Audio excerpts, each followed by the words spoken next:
deer have memory, and deer learn, and they can interpret scent. They're prey animals, and they have a portion of their brain that's highly developed that receives scent signals. They can interpret smells on a level that we can't even understand. You look at that, you look at how that blends into their fight or flight memory. It's a deep dive subject, and it's hard to grasp because you can't simply ask a deer, hey, how do you smell? Right. It's something called the Proust phenomenon that happens in humans. And I'll give you an example. Have you ever had a smell that you smell and instantly it reminds you of a smell that you smelled as a kid? Deer have that Proust phenomenon in them too, and it's called involuntary recall. It's instantaneous, and it takes them back. So if you and they've smelled another hunter with the same what we call volatile organic compound signature, the odors that we give off, if they're smelling something very similar to that, the Proust phenomenon kicks in, and it's instant non-voluntary recall to where they have a flashback, and it's for lack of a better term, it's an oh shit flashback most of the time. Lights, camera, follow the trail. ready to shoot. If you know where a deer's bedding and you know where he's eating, that deer should be dead. Camera! If you're passive on a deer, what you're doing is you're teaching them. I've got 30 bucks in the Michigan record book. Everyone but one has had at least one previous wound on his body. Some had as many as 4.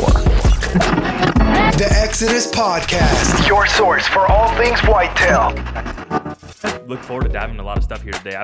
You've been on the list to talk to for a really long time, so I'm excited to finally get the time to talk to you, talk about the summer scouting and just everything here whitetail. Today's the first day of June, which is obviously we're getting closer and closer.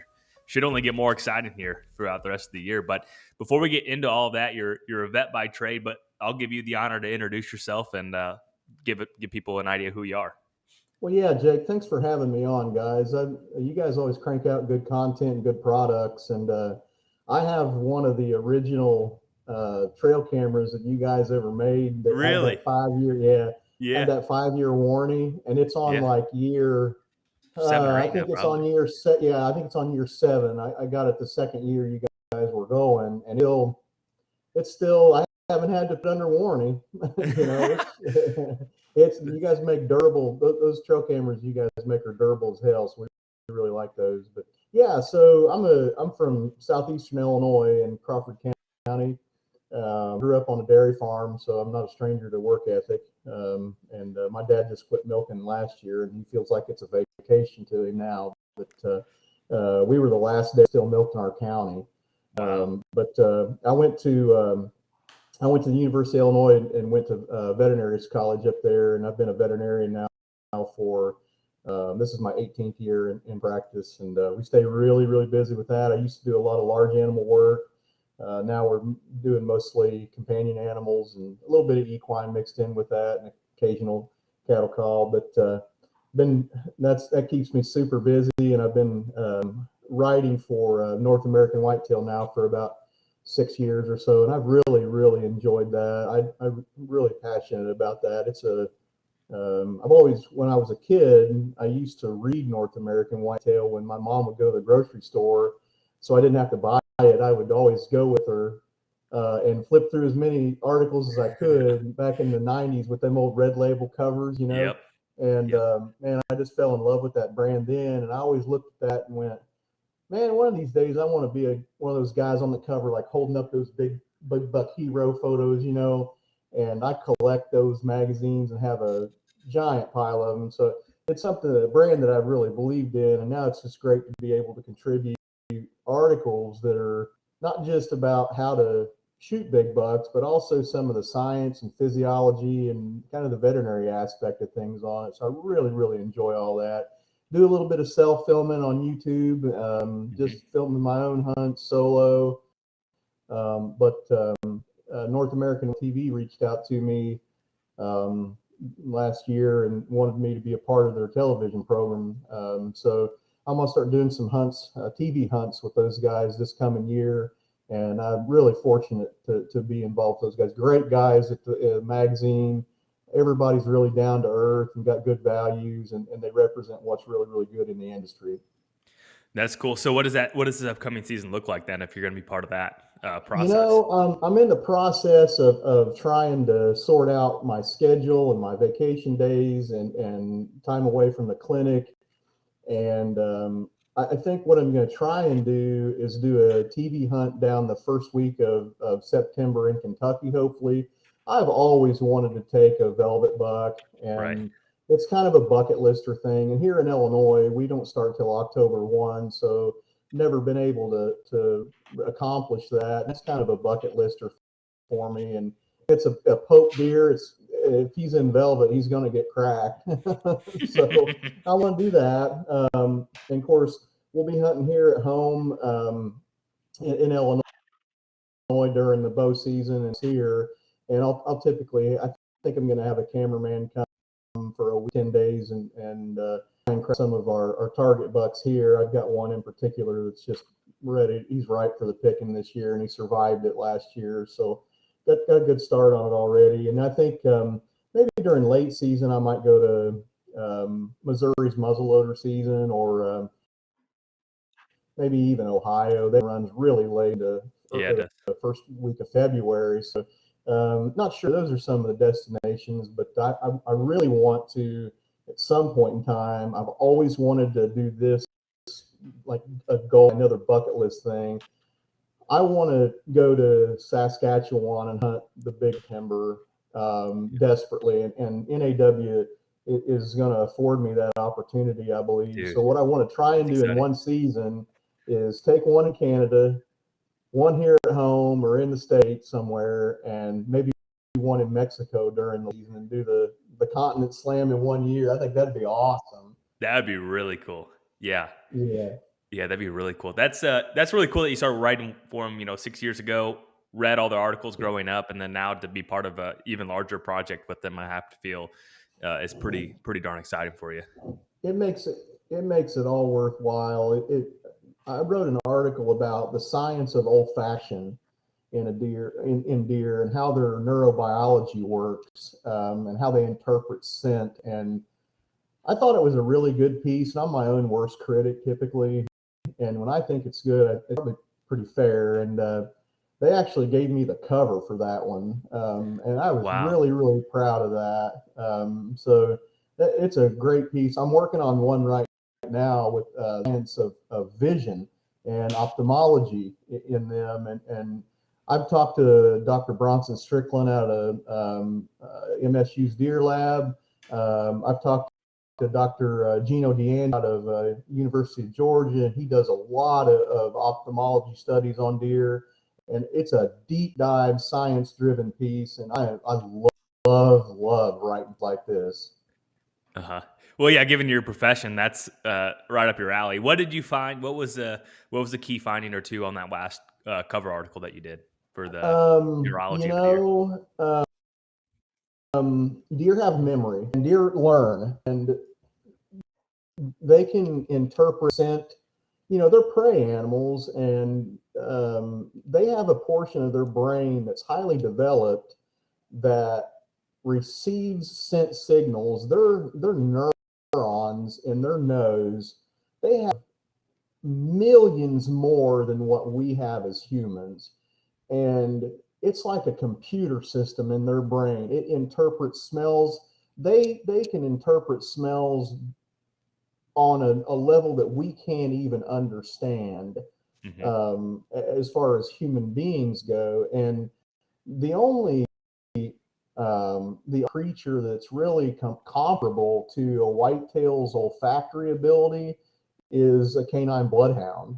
They have about the same neuron receptors in their nose that interpret scent. And so you look at that, you look at how that blends into their fight or flight memory, and it's something that it's a deep dive subject, and it's hard to grasp because you can't simply ask a deer, "Hey, how do you smell?" Right. So we have to take some liberties there with that subject. But just knowing how advanced their olfactory olfactory system is and how it's connected to memory. And one of the key points in that article, it's something called the Proust phenomenon that happens in humans. And I'll give you an example. Have you ever had a smell that you smell and instantly it reminds you of a smell that you smelled as a kid? You know, Oh like yeah, a nostalgic scent, or like yeah, that yeah, reminds me of my grandparents' house or something like that. yeah. Or like the smell of fresh turned earth reminds me of the farm instantly. Or like during, my mom used to burn this like pine scented candle for around Christmas time. And every time I smell that certain flavor of pine, it instantly transports me back to when I was a kid. Deer have that Proust phenomenon in them too, and it's called involuntary recall. It's instantaneous and it takes them back. So if you and they've smelled another hunter with the same what we call volatile organic compound signature, the odors that we give off, if they're smelling something very similar to that, the Proust phenomenon kicks in and it's instant non-voluntary recall to where they have a flashback. And it's a, for lack of a better term, it's an oh shit flashback most of the time. And the key takeaway there is olfaction is tied to memory and learning in deer, and deer can learn. And I don't want to say deer can reason like humans, but deer can learn. Give me another example. How often have we all seen a button buck come walking right up into our tree stand and like lick your tow rope, right? Yep. And fiddle fart around in your tracks, right? How often do you ever see a 6, 7, or 8-year-old buck? Never, ever. Never. Yeah. Deer can and do learn for their lifetime, and the more sense they have in their catalog of memory, the harder they are to kill. Yeah, that's pretty fascinating. It really is. Everyone gives deer a lot of credit, like the more mature deer, how hard they are to kill. But if they're able to build more defense mechanisms, really by processing scent, I mean that's pretty impactful to look at that from a science perspective. Oh, Then 100%. I think the question that someone has right now is, well, based off that data, is it possible to beat a deer's nose, or is it just so important to play the wind No, efficiently? it's absolutely statistically impossible to beat a deer's nose. All these scent killer sprays and carbon clothing and even ozone, they all can help up your odds of getting by with more. But I look at it this way. I look at it like, anybody ever been to Las Vegas and gambled, right?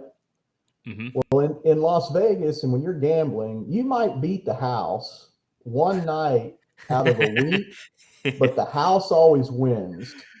Yeah, And the whitetail is the house. He is going to beat I you love that. 9 times out of 10. So that's the main takeaway there, is the fact that you're never ever going to trump a whitetail's nose, no matter what we do.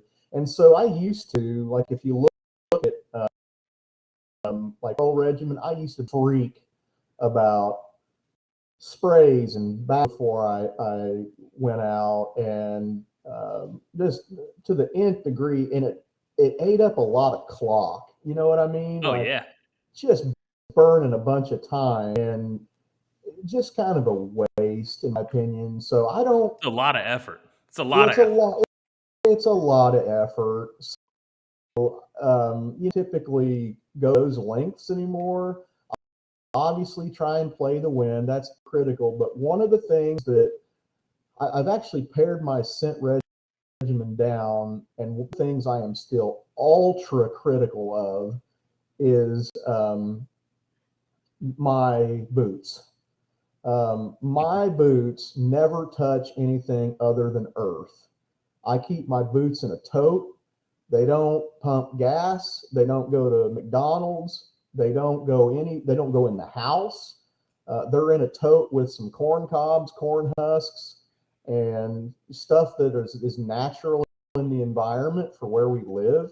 And I feel like your boots are the one thing or outerwear that is constantly in contact every time. It's always in contact with the deer's environment. And I feel like if you keep your footwear as clean as possible, you're not leaving a big scent signature on the way in and way out. You know what I mean? Do you spray it down with scent killer or anything, or is it just Nope. 100%? So it is just No, dirt and natural environment. yeah. And I try to keep my clothes clean. I do dress at the truck, and keep them in totes that are airtight. And I rarely wash my outerwear anymore. I maybe wash 2 to 3 times a season. Back in the day, I was washing it every week. Mhm. And if I just stay semi-sterile, that's, in my opinion, that's the way to play it. Yeah. Mhm. Interesting. So, and then the same thought process of how deer can get conditioned with scent. So, scent sprays have an odor of some sort too. So, it'd almost be like putting on hunting cologne for deer. A little If bit. Yeah. Yeah, a little bit. What I like to do, I like to mix in natural fibers like wool, because um, wool is naturally antimicrobial, and when wool gets wet, it gives off this like smelly sheep signature, and it's Mhm. natural fiber, and I feel like it helps with my scent control better. I use quite a bit of that, like a base layer of Merino like a wool. first lot. Yeah, yeah. And a little bit of outerwear and a wool hat. Like I try to be as wool heavy as I can. And I feel like that helps. That article that I was referencing about the olfaction, it's in the September 2019 article of North American whitetail, and the cover of it looks kind of like this. I don't know if you can see that, but it's called Yes. "What His Nose Knows," and it's got a picture of a buck smelling.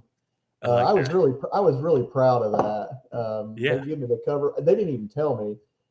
They give me the cover for it, and I was like, "All right, I finally got there." So I The was really pinnacle of proud of that. uh, I mean, honestly, that is the pinnacle of outdoor riding to have a cover piece for North American whitetail. I mean, I just yeah. just do my best, Yeah. pour my heart and soul into it.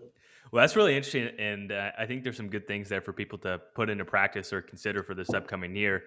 Obviously, right now, top of mind for people is it's summer scouting. People are trying to find some bucks to hunt or relocate Sure. some bucks that they were hunting the year previously.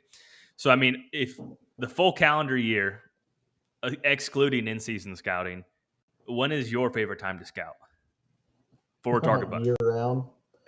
that's, Year that's the round. fair answer, but you have to pick your favorite. Um, if I had my favorite, hands down, it's after season closes up until prime shed season in the wintertime. Hmm. Um, the woods is laid out like a road map then. All the foliage is on, trails are easily visible. Yep. You can locate interior scrapes that are hub scrapes. You can locate bedding areas without fear of you've got 8 9 months. If you bump them out, fine. Hmm. But uh, hands down, for me, if I had to pick one certain area, it's middle of January through about the 1st of March. Everything's super visible, rubs, scrapes, Yep. trails, bedding cover, absolutely critical. And what I'll do there is, and everybody's using Onyx. It's a great program, and it's a great app. And if deer hunters don't have it, use it. It is a godsend, and I use it to the nth degree. I will when I am in the timber winter scouting like that, especially if I know I've got a target buck that has made it I want to invade his territory as deeply as possible, take my time. Don't worry about looking for sheds then. Like if I'm trying to look for sheds and look for sign, my mind's not on the proper task. Like, do you want to find these sheds or do you want to harvest them next year? Yeah, it's two So different mindsets. absolutely. So I have to focus on just sign. So during that time period, what I'll do is I'll go in and flag a pin some of those really key areas, especially those interior hub scrapes, potential bedding sites, and make notes on them. And what I'll do then is come this time of year, June and July, I'll infiltrate those areas and put up long soak cameras and see if he's still in there. And that's a really good tactic to try and key in on a target buck that you know is a holdover from last year. Yeah. It's to put those two things together, absolutely. Like you've already qualified the area. There's a historical sign there. You already have an idea of a reason why you're in there, or maybe Yeah. It's a new place and you just run across that. And then so when you're hanging those cameras in the summer, or like right now, for example, in July, are you putting those right on hub scrapes or like creek crossings, or what's kind of the general Yeah. for those soaking cameras too? Because Yeah, I all assume the you're leaving it in there above. for a long time. So I'll typically put them in I start around Father's Day, and my number one goal for my summer soak cameras is to have them in the deep, especially my deep timber cameras. I want them in by 4th of July, and I'm going to let those things sit there until velvet peel. And don't bother them, don't mess with them, trim them up good because the woods grows Yep. all this through the season, and just let them rip. Yeah, I like to key in on those hub scrapes stay active year round. I typically don't mess with old historical rub sign unless it's super concentrated for those soakers. But I love big trail creek crossings, and like transition trails that lead out to food sources. Also, if I have a really good idea of where a big buck has been bedding or I suspect it, I'll devote a camera to that. And you may find him there. You may find that another buck has been bedding there. But those are the key areas for me to soak those things and just let them rip. Mm-hmm. How many cameras are you typically putting out in the summer? We run anywhere between 40 and 50, but and it's a full-time job taking care of those things. Yeah. But with the soak mentality, I'll devote about 50% inventory, or my military resources, if you will, Sure. two deep timber soaks, and the other 50% we're taking inventory with them: field edges, feeding sources, edge scrape, leaning branches, that sort of thing. We can't bait here in Illinois, so in my opinion, edge scrapes that are historically used even in the summer is the next best thing.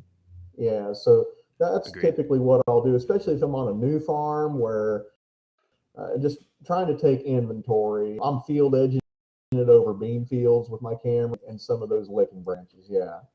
Mm-hmm.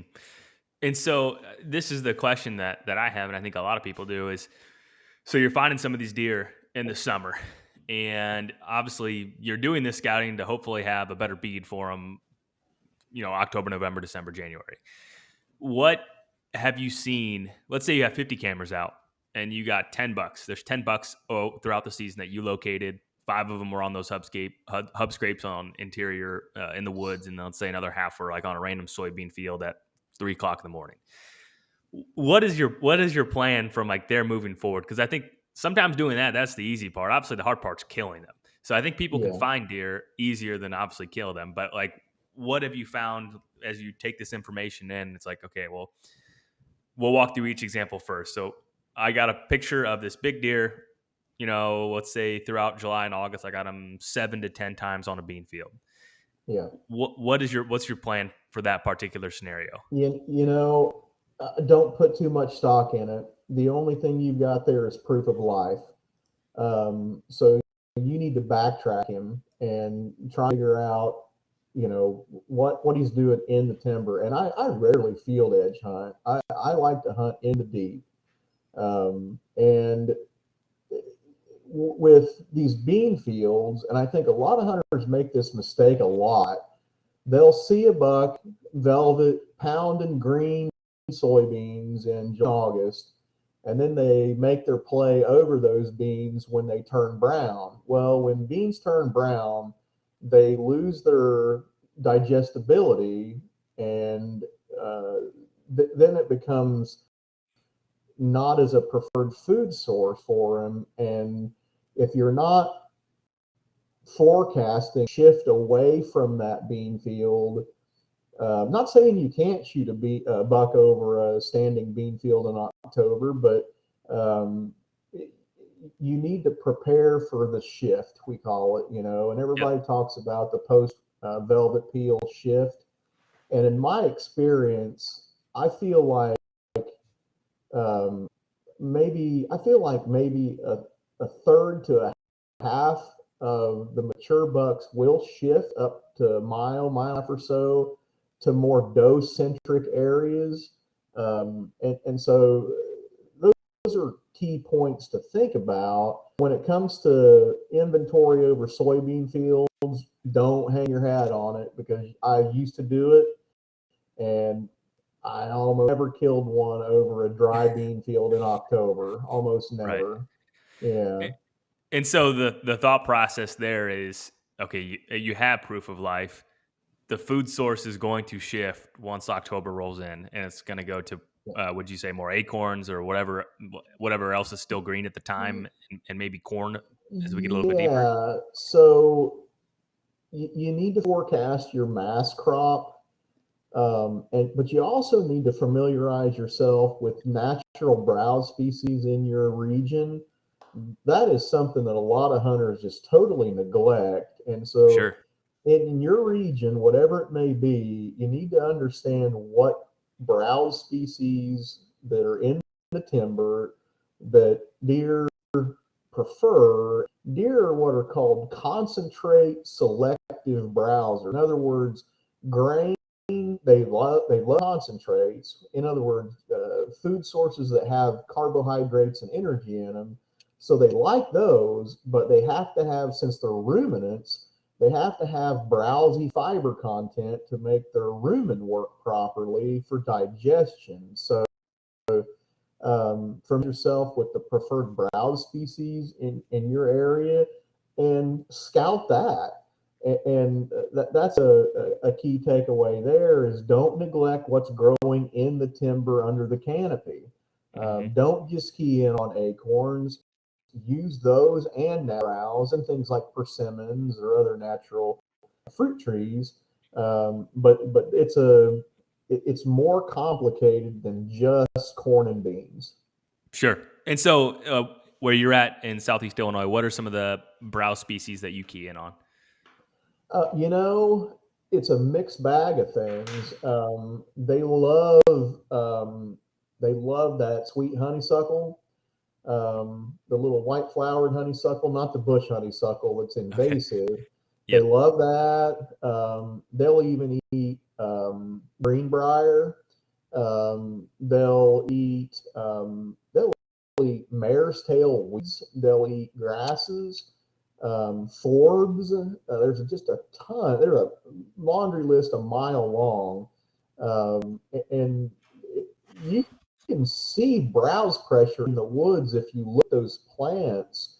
Some of them are nipped off, and you can see we're using them or not. You just have to take your time, go slow, and educate yourself on the browse species that deer in your region are. Yeah, I think all of us, myself included, sometimes get too one-dimensional, and I think that's a really good point to really slow down, look around, and look at all these different things that may give you a slight edge of like, oh yeah, it's getting browsed really heavily in here. And to your point, if you can verify that with the camera. So that I would say that's the procedure for soybeans. Let's say for the one scenario where you have a hub scrape, you anticipate that deer had spent quite a bit of time there during the fall. He's still poking around in there in the summer. He's alive. What's the strategy with that one? Is it similar or is it a little bit different? When it comes to those interior hub scrapes, I've been working with those things over the last really heavily 3 to 5 years. Um, One of the things that I try and take into account with those is proximity to doe bedding. Those big hub scrapes are typically on the downwind side of doe bedding, somewhere deep in the timber, and they're huge, and everybody visits them. Does, bucks, fawns, and if you've got historical data on a buck that's at a hub scrape in, say, rut multiple times during daylight, and the following year you want to try and get an idea, well, is he still using it? He will visit those things sometime, and you know darn good well if he's doing it in the summer, once his testosterone rises in through October and November, he'll be back. But it's really important not to crowd those hub scrapes and protect them. Don't give yourself away. Monitor them with cameras placed up high. Take one stick on about 9 feet in the air over that scrape. And I never run my hub scrape cameras or community scrape cameras rather on still mode. I always run them on video mode. And the reason I do that is you can see how that big buck that mature buck approaches that hub scrape, from what direction, what his behavior's like. Is he aggressive? Is he passive? Does he spend a lot of time there? Does he act comfortable or is he on edge? And not only that, but sometimes you can look at like the wind conditions for that day through Weather Underground and get an idea on how that wind is flowing through there and his approach to it. And you can kind of line up the dot and really get a stand strategy for in that region. Mm-hmm. And when you're doing all those extra steps, do you see that buck tends to frequent the hub scrape when the wind is, like, let's say, for example, a southwest wind is when he's typically throughout there in the summer? Is that something where you circle your calendar or you're looking at the future forecast, like, well, he most frequently hits it on a southwest wind, so I know my setup needs to be in relation to that wind, versus where someone may just like, well, I'm only going to hunt north winds or northwest winds, and then you set up wrong. That's a multifactorial equation, Jake, to put together, and it just takes a lot of study. And sometimes if the wind is out of one direction, he'll approach the scrape from a different direction. Sure. Versus when the wind is out of a completely opposite. So it's a lot of data to sort through, and we're not just talking proof of life now. We're talking how he uses his terrain. And a lot of times what I see on those community scrapes is when the wind is coming out of a doe bedding area and it's flowing right into that hub scrape, he'll typically approach that sucker from downwind and check it really thoroughly to see who's visited it, because does hit those things all the time. It's like how they talk to each other through their olfactory sense. And there's a lot of science behind that. And I feel like it's not an easy question to answer, but the more data you get there, the more videos and weather data that you can combine, I think the deadlier you can be when you go to make your setup in like late October, first week of November. Mm-hmm.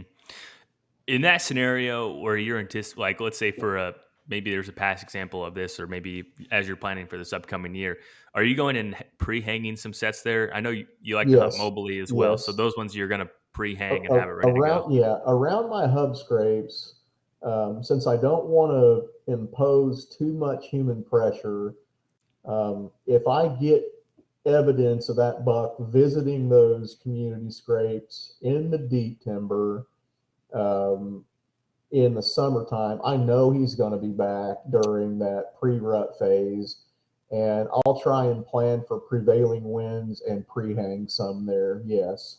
Hmm. When do you typically hang those?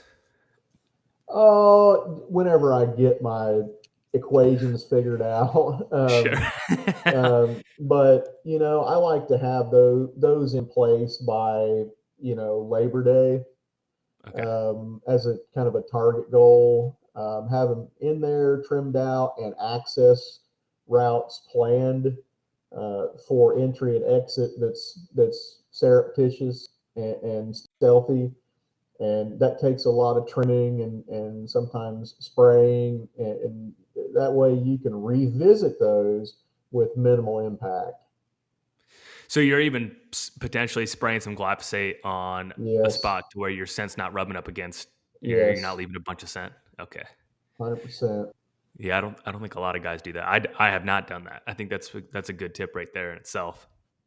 Yeah, and I like to try and use the terrain to my advantage. And one of my favorite tactics to access those pre-hungs, if it's applicable in the terrain, is take a creek basin in and stay low in the creek and use that creek as a hallway access as much as you can. It gives you relief in terrain where they can't see you. You're not leaving a huge scent trail on your footpath through the dry leaves or whatever, and you're not disturbing anything any more than you have to. Yeah, so Mhm. access is critical to those pre-hungs I know you use an e-bike too. Are you trying to incorporate that on these hunts too? all the time. Yeah. Like if any of you guys out there can afford an e-bike, and they're pricey, I would make it a priority to try and get one. It has really changed my mobile hunting game exponentially. I use a Baku Flatlander. I have the same one. Um, and yeah, and I have beat the living tar out of that thing for the last 4 years. And what it helps me is twofold, really. For one, it gives me faster access to an area where I'm not leaving a footpath trail all the way through a wide open field. And you can literally, if you're hunting edges or whatever, you can park it right behind the tree. Yep. So that's really helpful. But another thing that helps me is it makes my summer work and summer scouting so much more efficient. Buying an e-bike is investment in time, and time is money when you're trying to stack up a list of potential target bucks. What used to take me on foot with all these trail cameras, literally a full day of on foot work, it literally shaves hours and hours off the clock and makes you much more efficient. You can get way more done using those things. One of the best investments I've ever made, hands down. And those Baku bikes, they are phenomenal. They've got excellent parts, excellent customer service, and they don't pay me to say that. I bought mine fair and square, just like the rest of them, and they are tremendous, tremendous help, especially with my summer scouting too. I'll use it to get in and out of access lanes, and they're I can't highly enough about them. Hmm. So I'll ask you this hypothetical. So let's say I don't know how much those retail for right now. Let's say $2,500, and let's say a camera is $150. So you can Yep, have a Baku bike, or you can buy 17 more cameras. Or I take your e-bike away, or I take 17 cameras away. take the cameras. Dang. Okay. I just wanted to Yeah, illustrate that because I'm sure people yeah. are rightfully so budgeting dollars, and I think that helps rank the level of impact for you. and you can spend up to $5,000 on them. Oh yeah, And pretty uh, easily. yeah, but it's something that can change. If you're a mobile hunter or you're interested in multiple, if you've got multiple farms that you have access to, those e-bikes will save you so much time during all your deer work and deer prep that they're valuable. And I absolutely would choose bike over more cameras. Hmm. Yeah, and it helps for in season too. The how much it helps with access is probably Yeah. unmeasurable. Um, yeah, it's One really of the nice. one of the things that I really like about it during late season is, you've got a bunch of outerwear, and instead of humping a mile to get to your set You're and sweating buckets. sweating your tail off, and then you get up there and freeze, you can zing to the edge of the timber without all that walking effort, and you are much better thermoregulated on entry, and you don't have to pack all your outerwear on your back and then dress at the tree like we used to have to do. And it really keeps your sweat down. It helps keep you warmer, and it helps reduce your scent signature, I think. Yeah, absolutely. I couldn't agree more. And even early season too, just getting in fresh is really nice. So Uh, this is I know there's a lot of different strategies for summer scouting. I think everyone unanimously can agree cameras are an important tool of that. And then so in the other buckets you have driving around scouting, and then you have some people that go in and sit on the ground or get to a vantage point to where they can glass for summer bucks. Where do you yeah. fall on that category too? Like what's more important to you, I or what's more totally have valuable? I have totally scrapped the driving around part. Like, I used to do that all the time, and I absolutely don't do it anymore. If I'm targeting a buck and I've got proof of life, I am hiking in with a stool, a tripod, a spotting scope, a phone scope adapter for my phone so I can digiscope him way out there. Hmm. And I've got several different small, like pre-high locations that I can sit up night after night and spy on him over those beams. I do that almost every night of the summer. Hmm. And how, because there's risk reward to everything, especially when it comes to that, because there's inherent of somewhat pressure, assuming because every piece lays out a little bit different. So can you explain one of these high value spots to where you can explain the access, and then when you're spotting them in Yeah. these bean fields of like, I seen them, this is what this means. So like, just walk through an example if you don't mind. Yeah, you got to take that summer data with a grain of salt, but what I'll typically do, I've got one buck in particular that I've been trying to shoot for 2 years, and he is tremendous. He's 23, 24 inches wide. He'll Wow. go, yeah, he'll go into 90s. We call him the Heartbreak Kid, Uh huh. and he's just an absolute monster. And I know so much about him.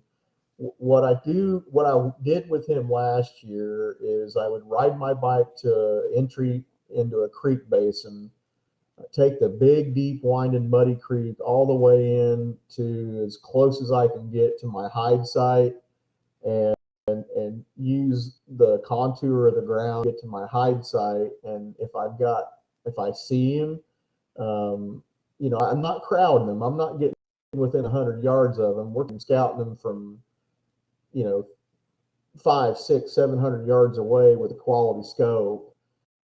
And I'll just leave my tripod there with the fluid head on it, and I keep coming back night after night.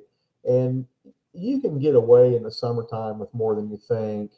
But you do have to be careful about running into them, and that's a give and take. That's a Hmm. give and take. So I'm just playing devil's advocate here. Would the cameras do the same thing for you, or what are you getting from the added benefit of, other than just wanting to do it and it's fun? But take that portion away from it. Like, what are you getting from that versus just running cameras on Um, a couple key entry points of the field? the biggest takeaway I get from spying on a mature buck night after night is his behavior profile. And I wrote an article about this very thing for North American about profiling your target. You know, you can never learn too much about him, and I hearken it back to you ever see these criminal shows where these FBI profilers are checking data points on these Sure. serial killers, profiling same Yeah. way. I want to know how that buck interacts with younger bucks. I want to know if he's gregarious. I want to know if he's calm. I want to know if he is aggressive. Even in the summer, buck is aggressive in the summer and showing other deer his antlers and be pushy. Chances Swan are at him. chances are he's a fighter. But if he's solo and he only comes out right last light, chances are he's more of a meek and less aggressive buck that's very, very cautious. And so you can kind of get a behavioral thread on those guys. And I think that's really important when you go to actively pursue a target buck is knowing not only who is he as an individual, how does he act? How does he approach other deer? How does he approach the field? How cautious is he? Can you find a weakness is the main goal there. If you can find a chink in his armor during those summer scouting sessions, you can capitalize on that. Mm-hmm. And we were talking earlier about how on some of those summer food sources, let's say a half or a third are relocating by, and I'm kind of putting words in your mouth, but is there the other half or the other 2/3? Do you see them still stay in that somewhat general area? I cut them down into thirds. So in my experience, and I think others, it's dependent on doe density and resource density, whether they're going to stay as Sure. what I call a third of bucks, I call them homers. They stay in the same spot all summer, all season, all winter, and they've got all they need. And the other subset, the other third, I call them boomerang bucks, where they're in their core area in the summer and sometimes through maybe early to mid-October. But once those start cycling, they jet and they go check surrounding doe bedding areas all over the place. But come wintertime, they boomerang back to their summer cores. And then finally, you get bucks that are just random as hell. Like Yeah. you just can't. They have no rhyme or reason or seemingly for why they do what they do, and those guys are hard to pin down. And I call those guys roamers. Mm-hmm. I've got some pictures of bucks that will be 2 and 3 miles away from where they were in the summertime, and they never return. So Mm-hmm. homers, boomerang bucks, and roamers. Those are my three, like how I categorize them. Yeah. Mm-hmm. I think that's fair, yeah. And the roamers are the most frustrating ones, right? Because Yeah. sometimes those are the big guys too, and Yeah. yeah, that's what makes this You come can about, I drive guess. yourself if you define a target buck as a roamer, Whew. he is he's going to be very difficult to kill. But if you can identify one as a boomerang buck, he's easier. But if you can identify one as a homer, He's got that. he's going to get it. Yeah, yeah. Have you? Is there any stories of killing a specific roamer? Oh Uh, yeah. I've got a buck we shot. It's on my YouTube channel. His name is Son of Sam. Kind of named him after the serial killer because he was always a fighting machine. uh-huh. The year before, he's kind of a non-typical buck, and where I was getting him in the summertime, he roamed 3 miles south, and I picked him up on a farm that I had no idea that he was on there in real time during November. And I'm like, okay, well, he's here. He's been a little daylight active on camera. And I put a decoy right up underneath my set on a field edge, like a waterway that's surrounded by standing corn. And the very next morning, he come into 20 yards and I roasted him. Oh, I that's couldn't believe, and the video is pretty decent for being a self-film guy, and I was shaking like a leaf. I couldn't. When that non-typical come out of that corn, I'm like, oh shit, it's Son of Sam. He's here. And he engaged the fake, walked around it. I got a 1 lung liver on him, and we left him all day and found him about 200 yards later. He's one of my best bow bucks. That's really cool. So when you got access to that farm, was it because you knew he was on there, or was it just kind of random? No, I've historically been able to hunt that location, Okay. and I didn't know him. The year before, I knew him to go. I saw him down there in the late winter on trail cam, so I knew he flirted around with that region. But the year before, on that late winter series of photos I got of him, his rack was all trashed, all to hell. And I'm like, okay, and I saw him a couple times in the summer, and man, he was always posturing and making his presence known, like, I'm going to bully you. And he definitely was a fighter, so that's why I employed the decoy on him, just to see if I couldn't pick a fight. And he come walking right in like he read the script, and that happens. Really sweet when it does. And was that, knowing his behavior and he was aggressive, was that part of your strategy of using a decoy then? Absolutely. Yeah. What was the date? Do you remember when you ended up shooting him? I think that 2019. I shot him on the 3rd of November, 2019, I believe.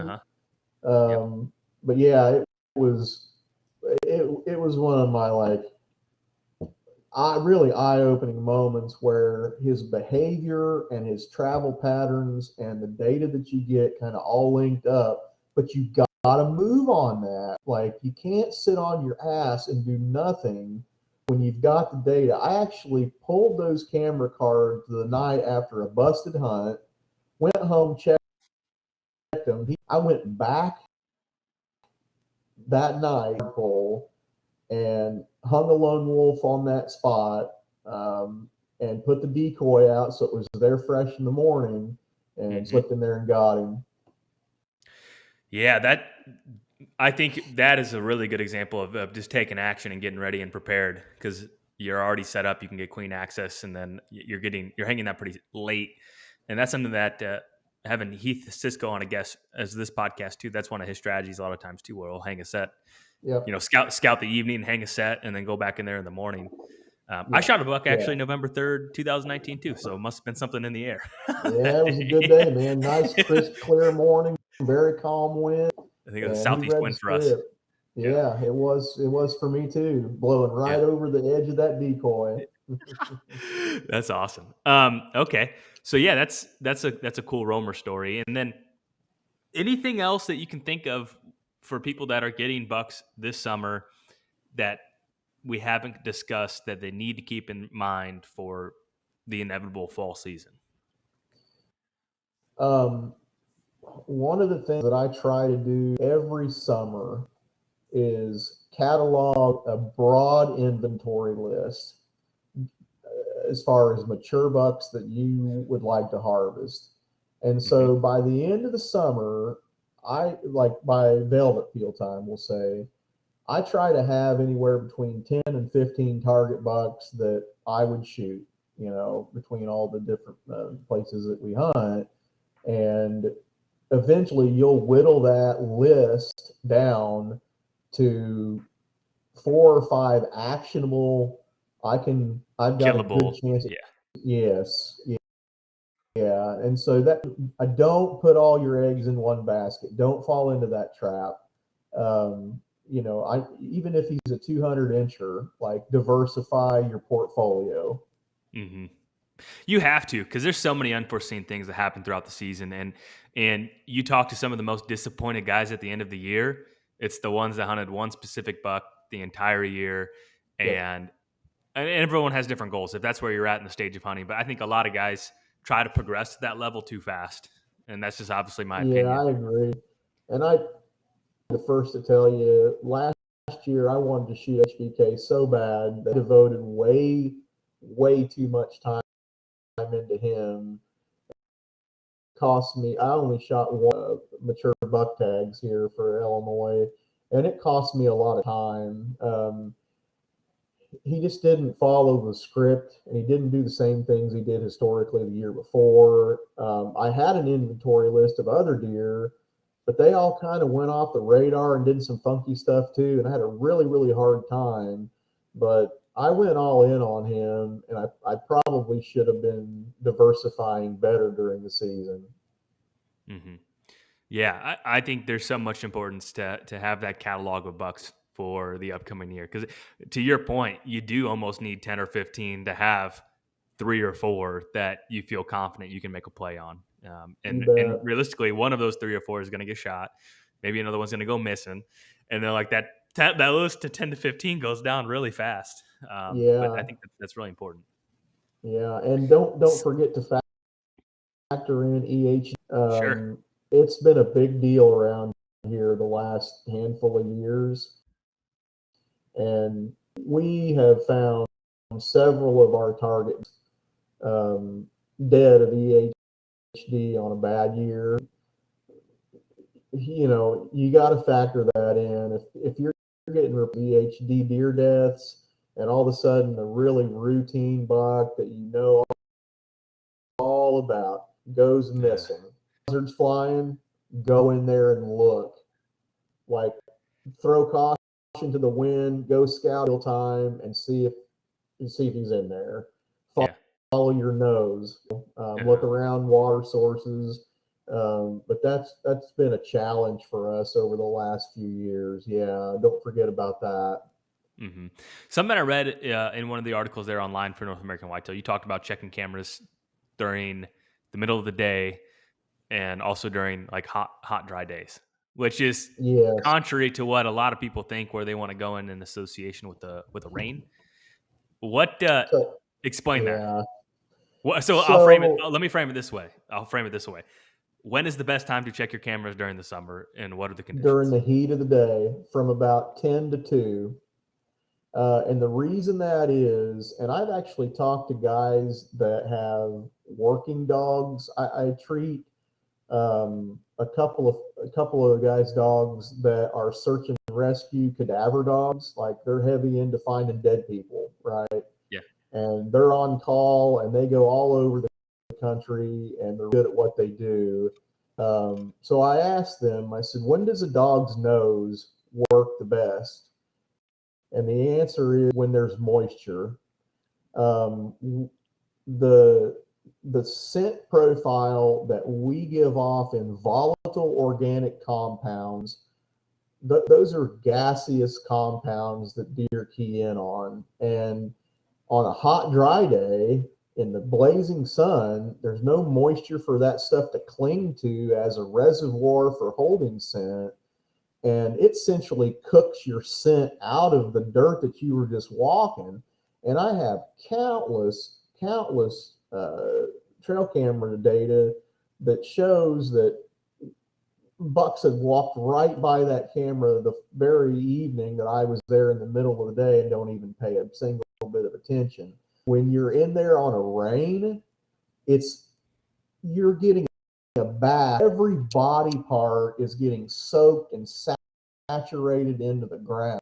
And I just think that is a total myth that needs to be avoided. The hotter and drier it is, the less likely they are to be able to pick you up. Mm-hmm. And that's coming from guys with working dogs, and they all say the same thing. When it's hot and dry, their dogs have a hard time picking up scent trails. Mm-hmm. Yeah, I think that's contrary to what most people believe. So that's why I wanted to bring that up. And would you say there's another added layer to that too? By going in between 10 and 2 in the middle of the hot summer heat, a lot less likely bumping a buck. You're not going to run into him. Yeah. When it's 105 heat index and the humidity is 100%, you almost have to step on them to get them to want to move because they're hot, they're in the shade, and thermal cover works both ways. Like everybody thinks about thermal cover as a winter thing. Well, yeah, it is when they want to stay warm, but thermal cover in the summer needs to be considered because those deer are going to be somewhere where air's flowing through the timber. They're in the shade, they're not in the sun. And when the sun rotates and starts hitting their bedding area, I've seen bucks actually get up and relocate to shade. So don't neglect that. On a hot, dry day, you almost have to step on them to get them to run because they don't want to move any more than you do when it's 105.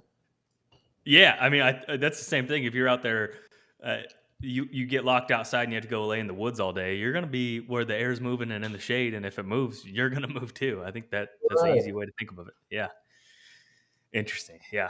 So I'm trying to think here. I think those are some key things to nail down.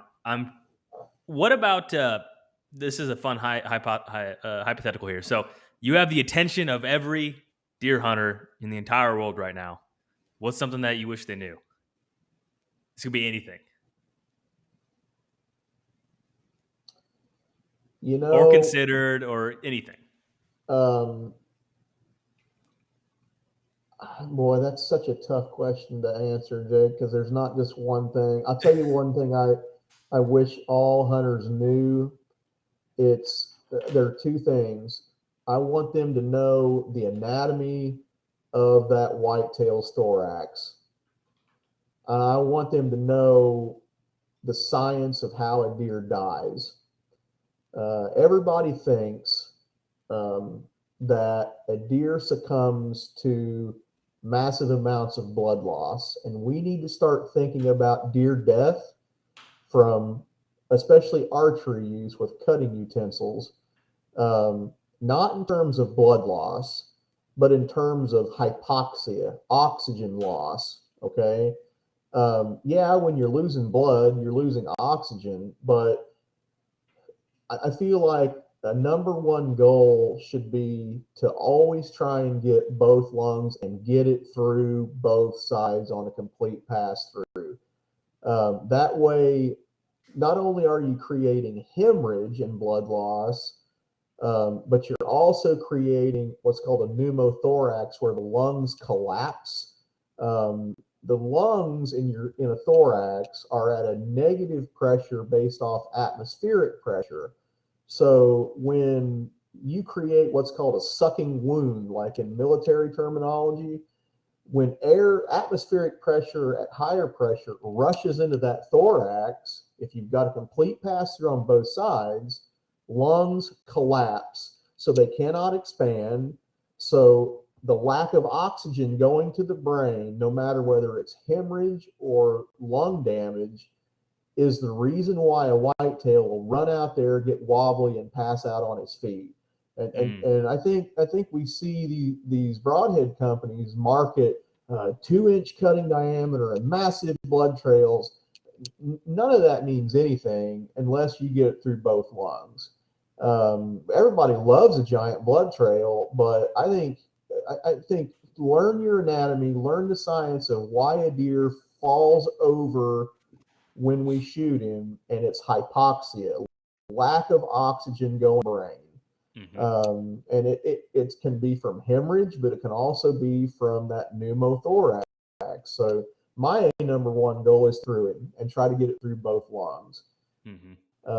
So the second thing I think that I wish everybody knew and understood is the science of the breeding season and how hormones influence deer activity. And it's a tricky subject, but everybody always talks about, the rut's early, or it's the moon phase and blah, blah, blah. And it's all just BS. There's no such thing as an October lull, period, end of discussion. Like a popular set of TV brothers that are very successful in the deer industry coined that terminology, and everybody started treating it as gospel. But when you look at the science, testosterone is on a continual rise throughout the month of October. And when that happens, deer increase their movements. And Dr. Strickland's studies from the deer lab at Mississippi State proves that there is a linear line curve upwards through the entire month of November. There is no October lull. I think it's just an excuse for people to use when they're not seeing or killing deer in the middle of October. Sure. So when testosterone rises, that's when bucks are vulnerable. Testosterone makes people do and animals do risky stuff.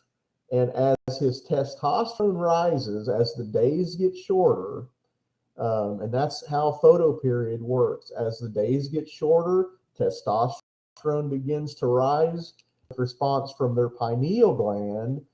And when that happens, the more testosterone toxicity he has floating around in that brain, the more he's apt to daylight and take risks.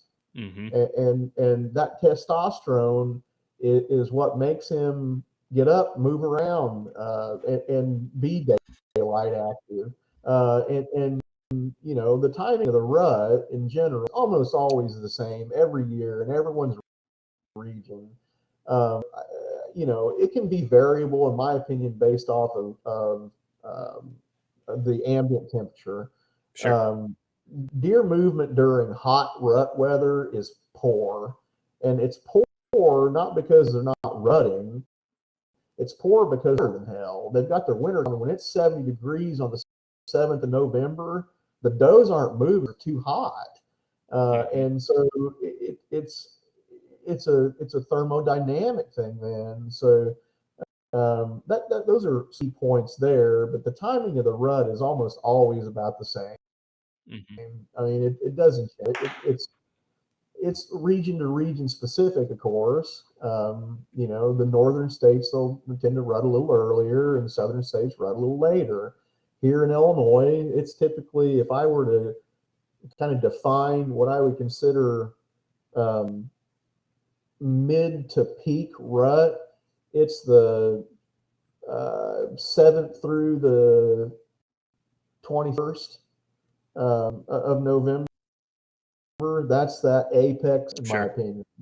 Yeah, I think that's fair. Do you think why some people do believe the October lull is just because of the inherent pressure they put on the farm earlier in that month of October, or Yeah, maybe the habitat doesn't support deer as much during that time frame too? all the above.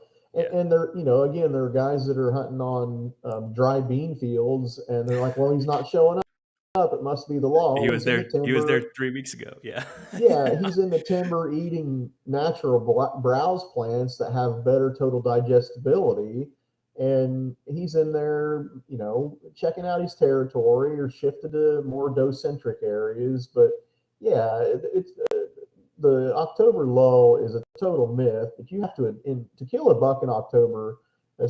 I've done it multiple times, but it's not easy. You have to really think outside the box and get tight to their bedding cover where you suspect him to live. But again, I feel like the October lull, and it's not my data. It's scientifically provable that it's BS. Yeah, I like the videos that Mississippi State puts out that shows the color Awesome data, guys. and then Yeah. it shows it continue like exactly what we're talking about. It shows that it does increase throughout the month of October, and I know that's in a controlled environment too, but at the end of the day, though, like that is clearly the behavior, and then you Yep. back up the science behind that. Yeah, if all your listeners, if any of you listeners out there are not following the Mississippi State Deer Lab, you need to because It's really cool. It's great scientific data, and it has excellent hunt application. Agreed. Yeah, And we had. I've even learned a ton about him. Like they've really influenced how I see the whole rut picture. Yeah, Mhm. Yeah, we had Dr. Bronson on last November, and I really enjoyed that conversation. We talked about the rut in detail, yeah, and he's a to your great point, guy. yeah, to your point, it's great to look at that data, and then the reason we want to learn it is to have a better opportunity in the fall. And so I think that they do a good job of explaining like why this is going to help you throughout, November, You bet. October, throughout the entire season. No, I like that a lot. Well, I had some other notes here. We're going to have you back on here and talk about a handful of other things I had noted. But for the time being, is there anything else you want to share or discuss here today? Not really, man. I'm looking forward to the season. I hope listeners out there are too. You just get in there and do that work. Stay on the grind, 365. Like if you want to kill big bucks and you're a do-it-yourselfer, you've got to put in the effort, period. Instead of being a hoper, be a hunter, be a predator. Yeah. Think like a killing machine. And you put in that work and be strategic with vision. And I always tell new hunters, each hunt you have in the fall, you should be hunting with a purpose. Instead of just going in, sitting and hoping something happens, if you're targeting mature deer, you need to be there for a reason. And every single time I go afield, I am there for one reason and one reason. It might be to get more data. It might be to, feel a new spot out. It might be to crowd a buck bedding area, but always hunt with a purpose every time you go afield. Mm-hmm. Number one thing to do this summer, though. So for right now, for killing a buck this fall, what's the number one thing, if you had to equate it, to do right now for the next 2.5 months? Again, create your inventory list of some shooters that you want to take. Get your cameras out early and let them soak, and try and do some like non-road scouting. Try and hike in and scout from long range and get that buck profile. I love it. Awesome. Well, Clint, where can people find what you have going on? Obviously, subscribe to North American Whitetail and read your articles, but where else can they find you? I'm on YouTube, and I'm my channel's called Deer Hunter DVM, and it's just some self-film stuff. And I'm going to start doing some more product reviews, and so I've got a little more free time in my schedule. I've had a hard time getting content put out the last couple of months. Got some turkey hunts to put on there as well. So Deer Hunter DVM on YouTube, DVM as my profession, Derek Victor Mike, as a veterinarian. And I try to do a good job at just presenting the sport in a positive light. And I'm on YouTube just under Clint McCoy, Palestine, Illinois. On Facebook. You can look me up on there, and I got an Instagram account. That's about it. Yeah, I watched some of the hunts here earlier today. I was fired up. I was so fired up watching those self-filmed hunts. I love hearing like the birds chirping in the background or like the buck coming through the leaves. I loved it, man. It had my my blood pumping, and I looked down at the calendar like, it's June, man. It's getting here. So I encourage anyone to go watch those hunts.